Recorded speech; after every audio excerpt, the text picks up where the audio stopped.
Welcome to my channel. This is Magic Storytime Audiobooks, where stories come alive. Don't forget to like, comment, and subscribe to join the adventure. Chapter 15. We judged that 3 nights more would fetch us to Cairo, at the bottom of Illinois, where the Ohio River comes in, and that was what we was after. We would sell the raft and get on a steamboat and go way up the Ohio amongst the free states, and then be out of trouble. Well, the second night a fog begun to come on, and we made for a towhead to tie to, for it wouldn't do to try to run in a fog. But when I paddled ahead in the canoe, with a line to make fast, there weren't anything but little saplings to tie to. I passed a line around one of them, right on the edge of the cut bank, but there was a stiff current, and the raft come booming down so lively, she tore it out by the roots, and away she went. I see the fog closing down, and it made me so sick and scared I couldn't budge for most a half a minute, it seemed to me. And then there warn't no raft in sight. You couldn't see 20 yards. I jumped into the canoe and run back to the stern, and grabbed the paddle and set her back a stroke, but she didn't come. I was in such a hurry I hadn't untied her. I got up and tried to untie her, but I was so excited my hands shook so I couldn't hardly do anything with them. As soon as I got started, I took out after the raft, hot and heavy, right down the towhead. That was all right as far as it went, but the towhead warn't 60 yards long, and the minute I flew by the foot of it, I shot out into the solid white fog, and hadn't no more idea which way I was going than a dead man. Thinks I, it won't do to paddle. First I know I'll run into the bank or a towhead or something. I got to set still and float. And yet it's mighty fidgety business to have to hold your hand still at such a time. I whooped and listened. Away down there somewheres I hears a small whoop, and up comes my spirits. I went tearing after it, listening sharp to hear it again. The next time it come I see I warn't heading for it, but heading away to the right of it. And the next time I was heading away to the left of it, and not gaining on it much either, for I was flying around, this way and that and the other, but it was going straight ahead all the time. I did wish the fool would think to beat a tin pan and beat it all the time, but he never did, and it was the still places between the whoops that was making the trouble for me. Well, I fought along, and directly I hears the whoop behind me. I was tangled good now. That was somebody else's whoop, or else I was turned around. I throwed the paddle down. I hear the whoop again. It was behind me yet, but in a different place. It kept comin' and kept changing its place, and I kept answering, till by and by it was in front of me again, and I knowed the current had swung the canoe's head downstream, and I was all right if that was Jim, not some other raftsman hollerin'. I couldn't tell nothing about voices in a fog, for nothing don't look natural nor sound natural in a fog. The whoopin' went on, and in about a minute I come a-boomin' down on a cut bank, with smoky ghosts of big trees on it, and the current throwed me off to the left and shot by, amongst a lot of snags that fairly roared, the current was tearing by them so swift. In another second or two it was solid white and still again. I sat perfectly still then, listening to my heart thump, and I reckon I didn't draw a breath while it thumped 100. I just give up then. I knowed what the matter was. That cut bank was an island, and Jim had gone down the other side of it. It warn't no towhead that you could float by in 10 minutes. It had the big timber of a regular island. It might be 5 or 6 miles long, and more than half a mile wide. I kept quiet with my ears cocked, about 15 minutes, I reckon. I was floating along, of course, 4 or 5 miles an hour, but you don't ever think of that. No, you feel like you were laying dead still on the water, and if a little glimpse of a snag slips by, you don't think to yourself how fast you're going, but you catch your breath and think, my, how that snag's tearing along. If you think it ain't dismal and lonesome out in a fog that way by yourself in the night, you try it once. You'll see. Next, for about a half an hour, I whoops now and then. At last I hears the answer a long ways off, and tries to follow it, but I couldn't do it, and directly I judged I'd got into a nest of towheads, for I had little dim glimpses of them on both sides of me, sometimes just a narrow channel between, and some that I couldn't see I knowed was there because I'd hear the wash of the current against the old dead brush and trash that hung over the banks. Well, I warn't long losing the whoops now amongst the towheads, and I only tried to chase them a little while anyway, 'cause it was worse than chasing a jack-o'-lantern. You never knowed a sound dodge around so, and swap places so quick and so much. I had to claw away from the bank pretty lively 4 or 5 times to keep from knocking the islands out of the river, and so I judged the raft must be butting into the bank every now and then, or else it would get further ahead and clear out of hearing. It was floating a little faster than what I was. Well, I seemed to be in the open river again by and by, but I couldn't hear no sign of a whoop nowheres. I reckon Jim had fetched up on a snag, maybe, and it was all up with him.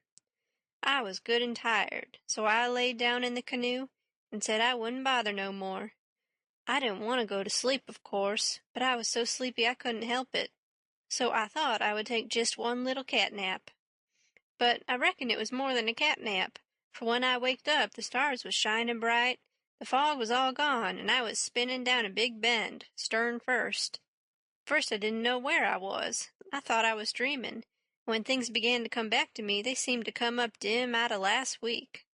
It was a monstrous big river here, with the tallest and the thickest kind of timber on both banks, just a solid wall, as well as I could see by the stars. I looked away downstream and seen a black speck on the water. I took after it, but when I got to it, it warn't nothing but a couple of saw logs made fast together. Then I see another speck and chased that, then another, and this time I was right. It was the raft. When I got to it, Jim was setting there with his head down between his knees, asleep, with his right arm hanging over the steering oar. The other oar was smashed off, and the raft was littered up with leaves and branches and dirt. So she'd had a rough time. I made fast and laid down under Jim's nose on the raft, and began to gap and stretch my fists out against Jim, and says, "Hello, Jim, have I been asleep? Why didn't you stir me up?" "Good gracious, is that you, Huck? And you ain't dead? You ain't drownded? You's back again? It's too good for true, honey, it's too good for true. Let me look at you, child, let me feel of you. No, you ain't dead. You's back again, live and sound, just the same old Huck. The same old Huck, thanks to goodness. What's the matter with you, Jim? You been a-drinking?" "Drinking? Has I been a-drinking? Has I had a chance to be a-drinking?" "Well, then, what makes you talk so wild?" "How does I talk wild?" "How?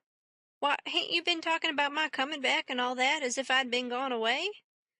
Huck Finn, you look me in the eye. Look me in the eye. Hain't you been gone away?" "Gone away? Why, what in the nation do you mean? I hain't been gone anywheres. Where would I go to?" "Well, looky here, boss, dey's something wrong, dey is. Is I me, or who is I? Is I here, or where is I? Now dat's what I wants to know." "Well, I think you're here plain enough, but I think you're a tangle-headed old fool, Jim."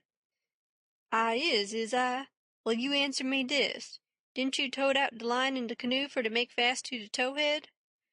"No, I didn't. What towhead? I ain't seen no towhead." "You hain't seen no towhead? Looky here, didn't de line pull loose and de raft go a-hummin' down de river and leave you in de canoe behind in de fog?" "What fog?" "Why, de fog that's been around all night. And didn't you whoop and didn't I whoop, till we got mixed up in de islands, but one of us got lost and de other one was just as good as lost, 'case he didn't know where he was? And didn't I bust up agin a lot of dem islands and have a turrible time and most get drownded? Now ain't dat so, boss? Ain't it so? You answer me dat." "Well, this is too many for me, Jim. I hain't seen no fog, nor no islands, nor no troubles, nor nothin'. I've been settin' here talkin' with you all night till you went to sleep about 10 minutes ago, and I reckon I done the same. You couldn't have got drunk in that time, so of course you've been dreamin'." "Dad fetch it, how was I gwine to dream all that in 10 minutes?"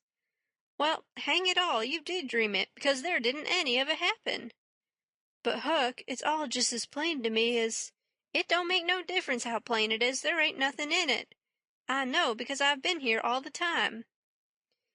Jim didn't say nothing for about 5 minutes, but set there studying over it. Then he says, "Well, den, I reckon I did dream it, Huck. but dog my cats if it ain't the powerfulest dream I ever see. And I hain't ever had no dream before that's tied me like this one. Oh, well, that's all right, because a dream does tire a body like everything sometimes. But this one was a staving dream. Tell me all about it, Jim. So Jim went to work and told me the whole thing right through, just as it happened, only he painted it up considerable. Then he said he must start in and interpret it, because it was sent for a warning. He said the first towhead stood for a man that would try to do us some good, but the current was another man that would get us away from him. The whoops was warnings that would come to us every now and then, and if we didn't try hard to make out to understand them, they'd just take us into bad luck, stead of keeping us out of it. The lot of towheads was troubles we was going to get into with quarrelsome people, and all kinds of mean folks, but if we minded our business and didn't talk back and aggravate them, we would pull through and get out of the fog and into the big clear river, which was the Free States, and wouldn't have no more trouble. It had clouded up pretty dark just after I got onto the raft, but it was clearing up again now. Oh, well, that's all interpreted well enough as far as it goes, Jim, I says.